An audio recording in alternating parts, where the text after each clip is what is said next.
Hello guys, welcome back to my channel cook with Nagina. ఈ రోజు recipe వచ్చేసి spicy mutton gravy with chapatis. మరి late చేయకుండా రెసిపీలోకి వెళ్ళిపోదామా?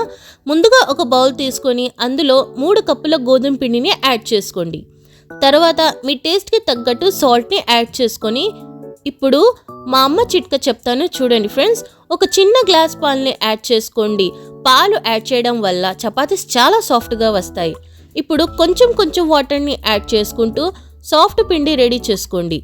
కొంచెం ఆయిల్ని అప్లై చేసి పిండిని 2 మినిట్స్ బాగా కలపండి. ఎంత బాగా కలిపితే పిండి అంత మెత్తగా వస్తాయి. మూత పెట్టేసి 30 నిమిషాలైనా రెస్ట్ ఇవ్వండి. ఇప్పుడు మటన్ కర్రీ ఎలా చేయాలో చూపిస్తాను రండి.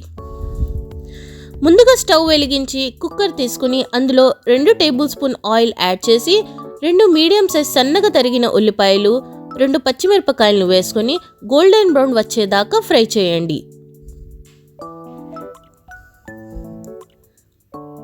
తర్వాత 2 టేబుల్ స్పూన్ అల్లం వెల్లుల్లి పేస్ట్ని యాడ్ చేసి పచ్చి వాసన పోయేదాకా ఫ్రై చేయండి.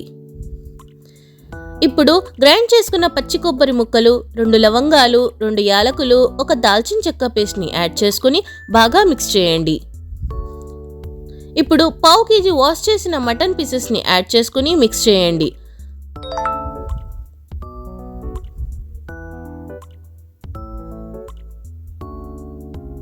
ఇప్పుడు 1 టేబుల్ స్పూన్ పసుపు పొడి, 1 టేబుల్ స్పూన్ ధనియాల పొడి, 1 టేబుల్ స్పూన్ గరం మసాలా పొడి, 1 టేబుల్ స్పూన్ జీలకర్ర పొడి, 2 టేబుల్ స్పూన్ కారం యాడ్ చేసి మిక్స్ చేయండి.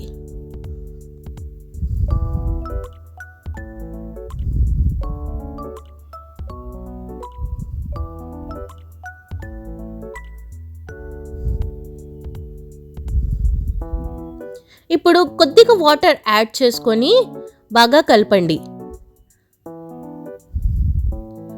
కుక్కర్ మూత పెట్టేసి 5 విజిల్స్ వచ్చేదాకా కుక్ చేయండి. ఇప్పుడు కుక్కర్ మూత తీసి మటన్ పీస్ సాఫ్ట్గా అయిందో లేదో చూద్దాం ఫ్రెండ్స్ రండి.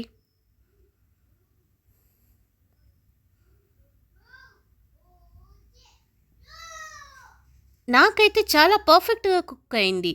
ఇప్పుడు మీ టేస్ట్కి తగ్గట్టు సాల్ట్ని యాడ్ చేసుకోండి. లాస్ట్లో 2 టేబుల్ స్పూన్ నెయ్యి యాడ్ చేసుకొని కొంచెం కొత్తిమీర వేసుకొని సర్వింగ్ బౌల్లోకి ట్రాన్స్ఫర్ చేసుకోండి.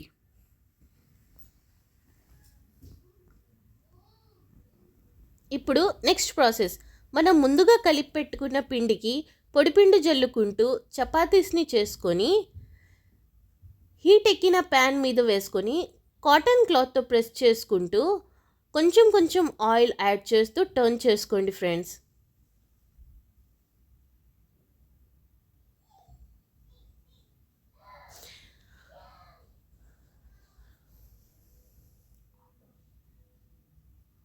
ఇప్పుడు చపాతీస్ హీట్ అయిన తర్వాత ఒక బాక్స్లోకి ట్రాన్స్ఫర్ చేసుకోండి. అంతే అండి, ఎంతో easy and tasty mutton gravy ready అయిపోయింది. దీంతో పాటు చపాతీస్లోకి రైస్లోకి తింటే ఉంటుంది అబ్బబ్బబ్బబ్బా.